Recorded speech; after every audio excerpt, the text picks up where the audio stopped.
Samuel, vous êtes gardois et depuis plusieurs années, vous vous préparez à devenir prêtre. Vous allez être ordonné le dimanche 22 septembre à la cathédrale de Nîmes.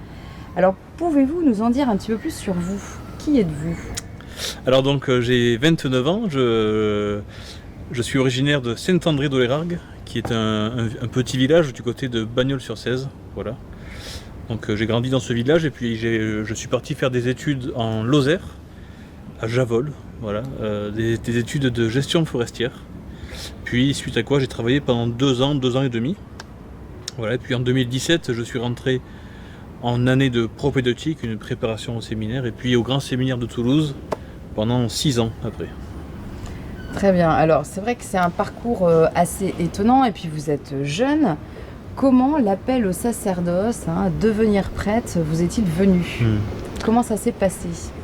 Alors ça s'est passé, alors j'ai grandi déjà dans une famille catholique. Voilà, quand j'étais petit, je priais, j'allais à la messe, je servais à la messe, j'allais au catéchisme. Voilà, puis à l'adolescence, comme beaucoup, je me suis éloigné de l'église, du Seigneur.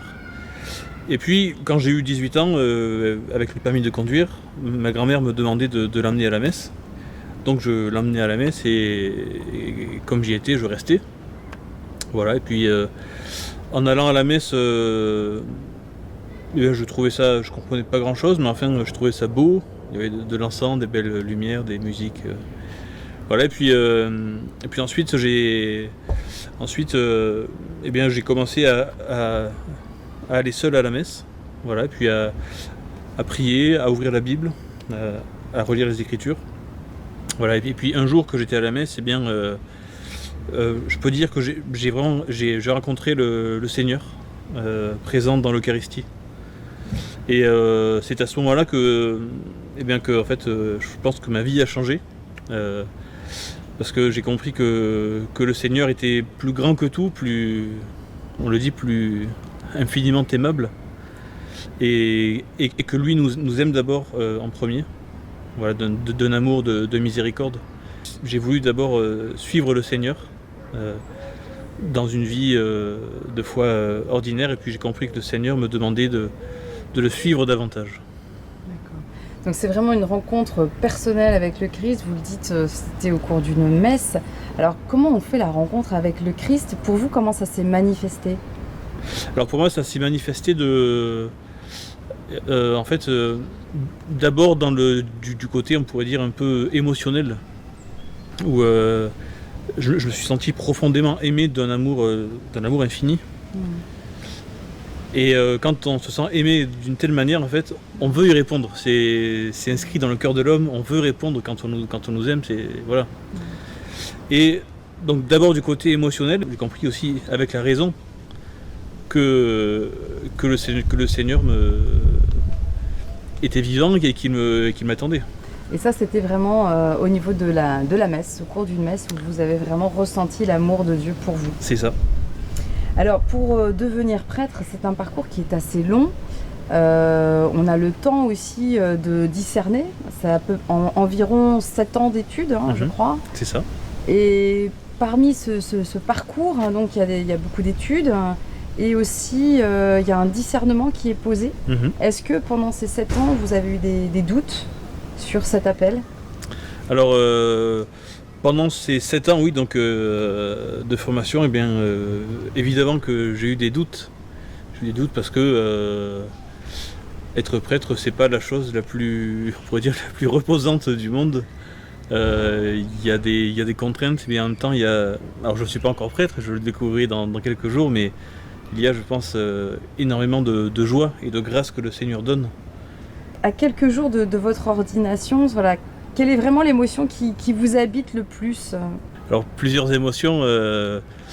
Je me sens déjà stressé, je dois vous dire. Stressé parce que le ministère de prêtre n'est pas à prendre à la légère. Et donc c'est assez stressant. En même temps, je me sens quand même bien préparé. Et puis, de toute façon, c'est le Seigneur qui agit. Nous, on répond d'abord au Seigneur qui lui est premier, qui lui agit en premier. Et puis après, Le deuxième sentiment que j'ai, c'est un petit peu, je suis assez impatient de pouvoir exercer le ministère de prêtre. Voilà, donc bien pour donner les grâces que le Seigneur veut donner. Alors, c'est vrai que pour le Gard, hein, c'est un événement. Le dernier prêtre, on va dire, qui a été ordonné dans le Gard, c'est donc le père Nicolas Dumas, qui est vicaire à Nîmes-Est, qui a été ordonné en 2015, il y a 9 ans. Le 22 septembre, vous serez ordonné prêtre. Il y a aussi un séminariste qui rentre au séminaire cette année. Est-ce qu'on peut parler un petit peu d'un renouveau, un petit peu dans l'Église, là, d'une nouvelle génération qui se sent appelée? Alors, je ne sais pas s'il y a un renouveau ou non, c'est pas moi d'en juger, mais enfin, déjà, je suis très heureux de ne pas fermer la porte du séminaire pour le diocèse, puisqu'il y a donc un séminariste qui rentre à Toulouse, et puis 2 propédeutes. Voilà. Donc, propédeutes, c'est des personnes qui réfléchissent à la vocation sacerdotale. Très bien. Donc, on va tous vous accompagner par notre prière. Le dimanche 22 septembre à 15h à la cathédrale Saint-Castor à Nîmes, Monseigneur Nicolas Brouvet vous ordonnera prêtre pour le Gard. Et où irez-vous le 23 septembre? Alors, eh bien, j'irai donc en paroisse à Villeneuve-les-Avignon. Donc, je serai nommé vicaire là-bas. Voilà. Et je serai aussi assistant de l'aumônier des scouts unitaires de France, des SUF. Très bien, donc on vous retrouvera pour d'autres événements, notamment avec les scouts ou sur la paroisse de Villeneuve-les-Avignon. Merci beaucoup Samuel. Merci à vous Laurence. Au revoir. Au revoir.